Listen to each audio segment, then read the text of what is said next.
Kumusta sa inyo mga Lodi? Kauwi ko lang, bali namalengke ako, bumili ako ng 3 pirasong hito sa halagang 170 yung kilo. So 1 kilo yon. Ayun, tara. Gagawin ko mga Lodi ay gagataan ko siya. So lutong maranaw tayo yung mga Muslim. Inaluban na katipa or hito, ginataan na hito. Tara mga guys at Lodi, ihawin na natin. Papalinisan ko muna po yun bago natin ihawin. Tara po. Ito na po yung hito po or katipa po na nabili ko sa may palengke po. Ihawin ko po yan. Ayan po, inihaw ko na po yung dalawa muna kasi po hindi po kasi pagtatlo. So ito na po yung pangatlong hito po or katipa po. Ayan, malapit na ho natin lutuin yan. Ito po yung finished product po ng inihaw ko na hito or katipa. Ayan. So bago ko siya lutuin ay hugasan ko po muna siya kasi po para mawala po yung pait niya at yung lasa ng uling po. Kaya po hinuhugasan po yan bago natin isalang sa lutuan po. Ayan po siya mga Lodi.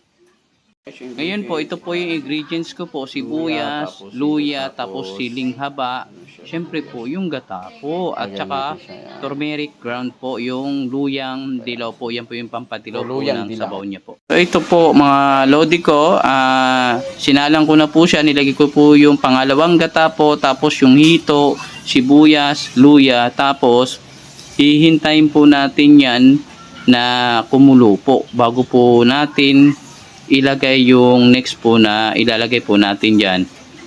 So ayan po mga Lodi, nakikita nyo po yan na kumukulo na po yung isinalang ko po na ulam.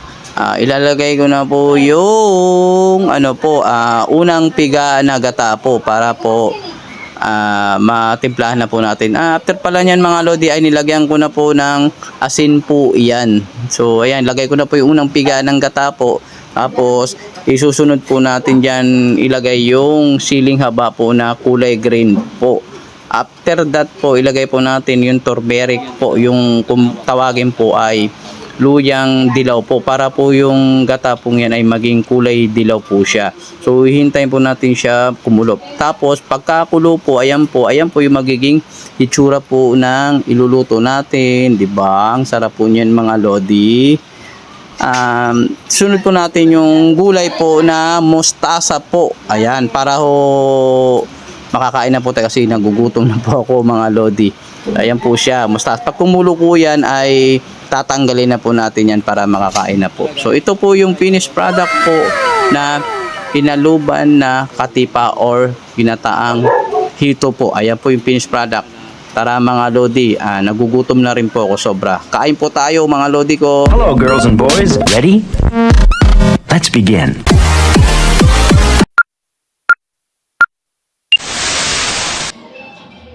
Hello mga boss, good afternoon. Tara kain po tayo mga Lodi. Ito yung niluto ko na hito or catfish or katipa sa Marano. Ayan po, lutong Muslim po ito, niluto ko, ginataan. Tapos may pipino ako, tapos kanin. Tara, kain po tayo. So, bago po tayo magsimula kumain ay dasal muna tayo at humingi ng pasasalamat sa Panginoon o kay Allah. So tara po, let's pray.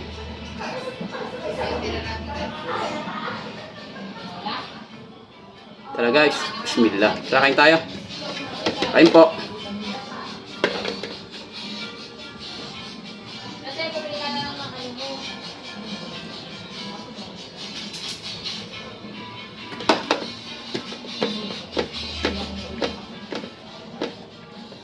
Guys, ang sarap po. Dilaw-dilaw.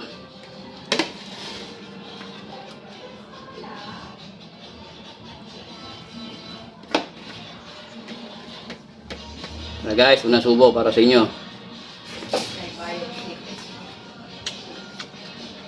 Sarap to. Alin? Alis mo na dito.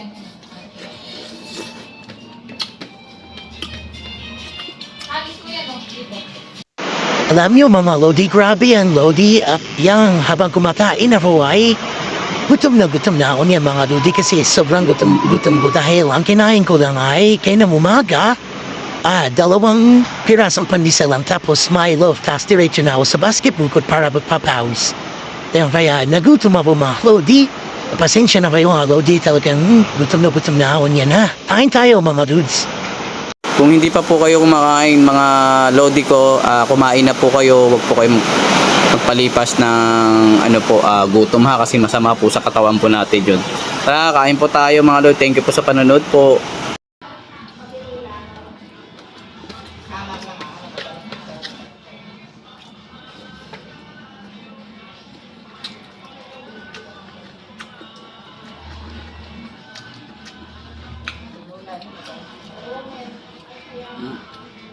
Ulo.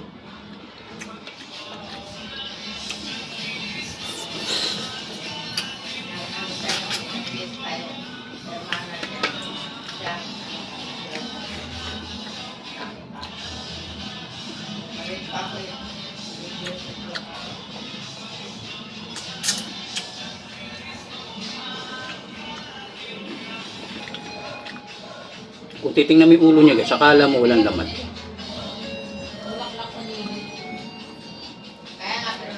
Tagal ko na hindi rin nakakain ito. Almost 6 months o 7 months.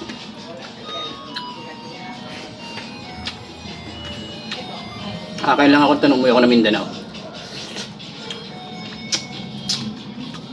Kasi minsan mahirap mangganap nito dito eh.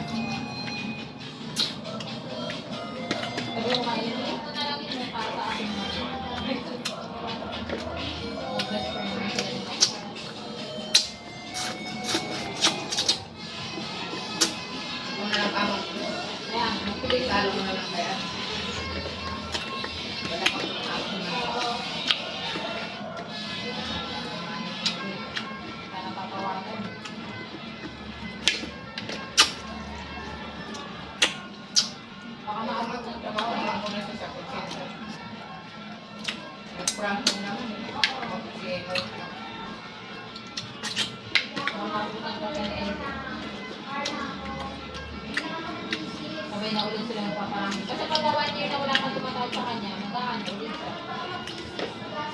Ranking ulit, ranking ulit.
Bye guys, kumain na kayo. Thank you sa panonood po.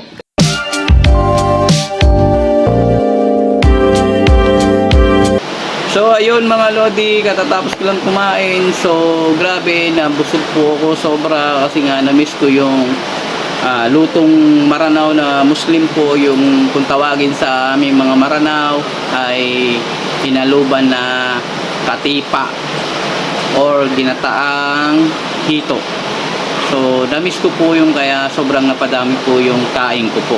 Dahil pumunta po ako ng palengke, bala ko talaga bilhin ay tilapia, kaso lang nakita ko tong hito, sabi ko minsan lang naman to, kaya bumili po ako. 3 piraso po yun, bali 170 po ang 1 kilo. Ayan, ginawa ko po siyang gata.